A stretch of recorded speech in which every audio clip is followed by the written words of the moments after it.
Hello, how are you? It's great to be back with you once again. You know, as we begin to think about goals and dreams, Paul and I are going to cause you to look at and revisit a variety of things that we talk about. Why? Because faith comes by hearing and hearing and hearing in different ways and different approaches and different strategies to get underneath the stuff that's been put on us by life. And I want you really right now, once again, to start thinking about your goals and about your dreams. And as you begin to envision them, one of the things that I think that's very important that we have to always go back to, as you look at your goals and dreams, and I want you to expand them, and it's very important to realize that I found that most people fail in life, not because they aim too high and miss. Most people fail in life because they did just like I did for so many years. They aimed too low and hit. They didn't believe in themselves. So I want you right now, as we begin to think about the lessons and all the things that you've experienced and all of the comments and stories and strategies and lessons that you've had, I think it's time to revisit and look at your goals and dreams, and let's raise the bar. I remember as a kid, we would be in the backyard and we would play jump, and somebody would get on one side of the stick, my sister and then my brother, we would run and we'd jump over it. And then they say, raise it up a little bit higher. We have to back up and we run and we'd jump over it again. And then we say, raise it up a little higher. And the higher it got, we had to begin to change our approach and how we're going to get over the bar. And that's the same thing in life. And so right now, I want you to think about your goals and dreams as you begin to raise them a little higher. And I want you to say with me, it's possible. It's possible. You know, the easiest thing that I do is speak and train people how to speak. Go into prisons and juvenile detention centers and to high schools and colleges. Speak before thousands of people. I can do that in my sleep. Let me share with you the most difficult thing I've ever done in my life. And it took me years to do. And that was to believe that it was possible. To believe that I can do it. Given my circumstances, born in an abandoned building on a floor, being adopted, being labeled educable mentally retarded, failing twice in school, no college training, never worked for a major corporation. To believe that I had something of value to say, that somebody would want to listen to me, to believe that somebody would pay me to talk to them. Have you ever thought about something you wanted to do and you talk yourself out of it?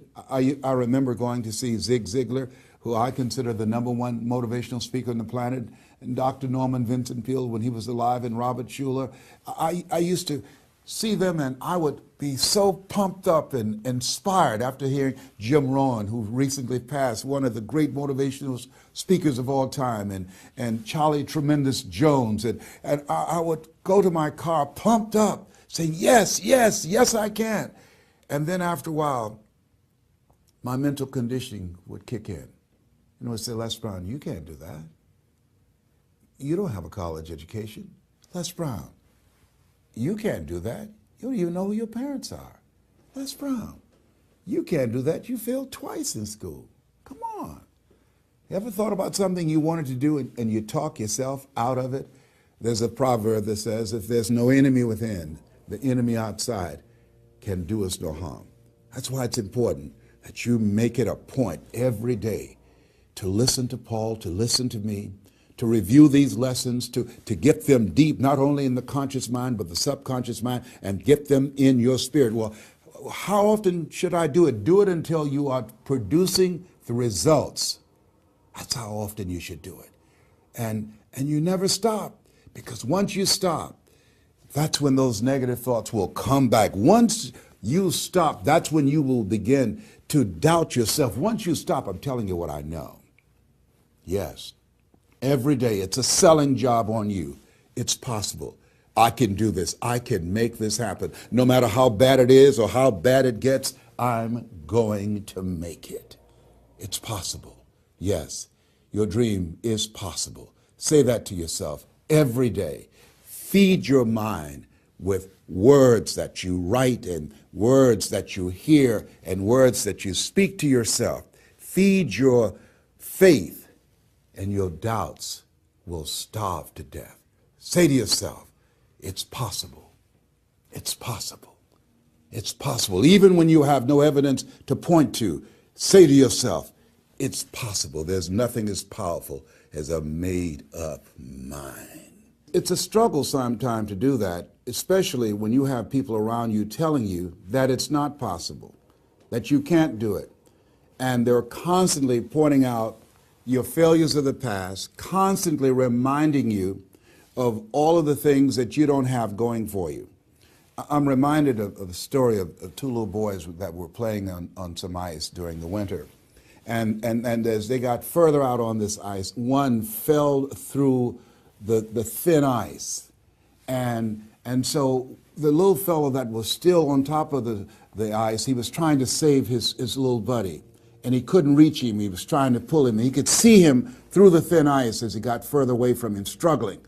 And he couldn't reach him, and he's trying to break the ice, and he couldn't do it. And he looked around, and he saw a tree in the distance, and he ran, and he got up on the tree, and he pulled and broke down an enormous-sized branch and came back and savagely began to beat that ice and broke it. And miraculously, he saved his friend. And when the paramedics came, and they were able to revive this little boy, they were scratching their heads. They're trying to figure this out. Said, how could this little pruny fellow go up in a tree and break off a branch this size and then come back and beat and break the ice and save his friend? They thought it was just miraculous. It was baffling. And an old guy who was there said, I can tell you how he did it. And they said, how? How did he do it?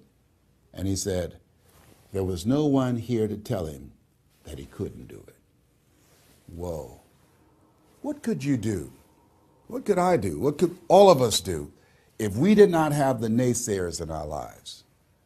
That we believed naively, like that little boy, that it was possible. What would you do if failure was not on the table?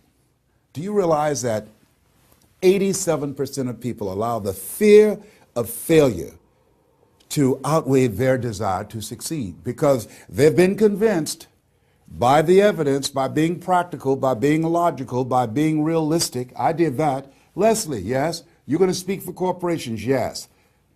Leslie, do they have a college education? Yes. Do you? Wesley, you know that I don't have a college education. Leslie, are these people experienced? Yes. Are there people with PhDs and MBAs that they could choose rather than choose you? Yes. So you don't have a college education. You have no experience. You're talking about becoming a speaker, and they're going to reach over people with PhDs and MBAs and years of experience and choose you. Are you being realistic? Come on, Leslie. Come on, Leslie. You can't do this. My brother, he's a wonderful person. And he constantly reminded me that I couldn't do what I'm doing now. But that really wasn't the bad part. The real bad part was I convinced myself that I couldn't do it. Not only because of those things that he pointed out, being practical and realistic, but also that within myself, I didn't believe what Mike Williams, my mentor, said was possible for me. Have you ever had somebody who believed and saw something for you that you didn't see for yourself? And here's how I escaped that. I discovered that sometimes you have to believe in somebody's belief in you until your belief kicks in. So here's what I am believing for you. The goals that you right now have, the things that you have envisioned for yourself, this is a reflection. What you've done thus far and what you are engaged in doing is what's possible for you right now. But there's even more. You don't even know what's in the future. Eye has not seen, ear has not heard. If you believe in yourself, if you constantly remind yourself after every defeat, after every setback, every time you get knocked down, I've got a saying, if life knocks you down, try and land on your back, because if you can look up, you can get up. See, a lot of people, because of failure, they stop believing. Let me share something with you. You will fail your way to success. Yes. 8 out of 10 millionaires have been financially bankrupt. You will fail your way to success. It doesn't matter how many times you fail. It doesn't matter how many times people tell you that you can't do it. It doesn't matter if you don't have a dime in the bank.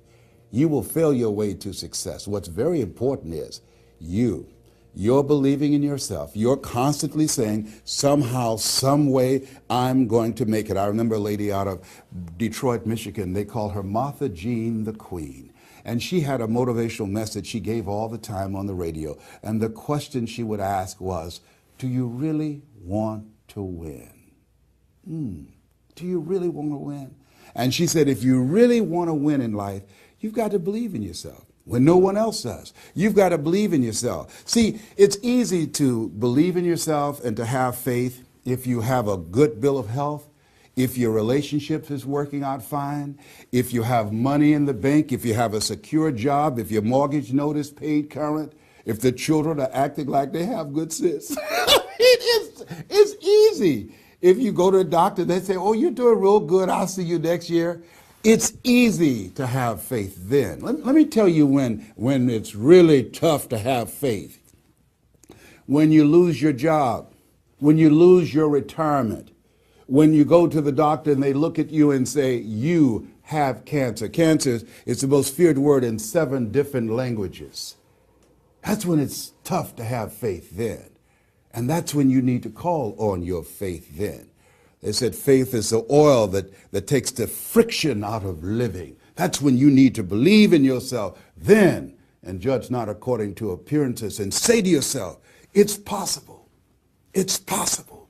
I can make it. It's possible. I'm going to get through this. It's possible. I'm not going to allow this to get the best of me. Yeah. I don't know what you're up against. I don't know what you're facing, but here's what I do know. You've got something special. You've got greatness in you. And I know it's possible that you can live your dream.